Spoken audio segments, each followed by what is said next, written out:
Hey everybody, it's Josh at Walnut Ridge. Today I want to go over just some useful tips that maybe can help you save a camping trip from getting ruined over something simple that you might be able to fix.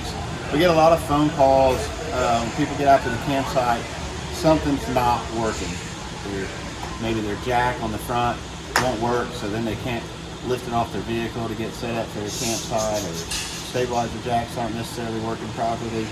A lot of times you get stuff inside, and most everybody knows about the common fuses inside in the converter panel. Flip that down, you usually have a whole bunch of 15 amp fuses, and then maybe a couple of either 40 amp or 35 amp that are going to be main ones to protect your battery. But there's a lot of hidden fuses on most every camper that's made that sometimes people don't think about or know to look for. And I wanted to show you in particular on this one. We happen to be diagnosing a problem with the jacks not working, stabilizer jacks. So they ended up breaking their camp early to bring it in because they couldn't get everything set up. But I wanted to show you what I'm talking about. You can see right here, this is actually an inline fuse, and this one is for the front tongue jack, which it's a good fuse there. So we know we don't have an issue with that. There's actually one, you can see it now because I've pulled it out, but normally this is tucked up underneath this frame, so it's not really visible, but there's a fuse inside of there that is good.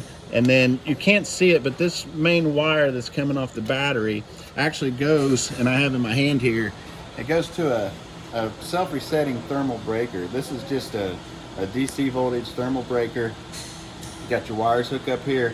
If you have a short or something, instead of blowing a fuse to where it's bad, this will just trip like a breaker does because it gets too hot, and then after several seconds it'll cool down and it'll reset. And that's actually tucked up under the frame on this one, and sometimes these do go bad. They can get corroded, they can have loose connections.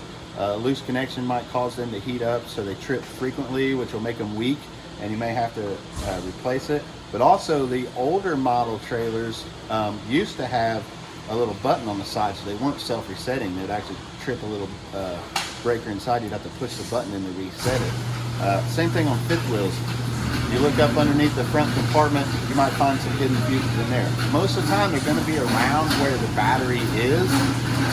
That's because they're wired straight off, and it's usually something that's going to require a little bit more amperage to run, like a power jack, or like your stabilizer jacks, a tongue jack, or slide outs or something like that. I want to show you one more real quick. This particular unit on each, this has power stabilizer jacks, but it doesn't have a self-leveling system, so these are kind of manual. You just come over and run the button down. But they actually have tucked up underneath there a connection here too, and then they put a self-resetting thermal fuse in. So this one won't necessarily go bad, but it's just self-resetting.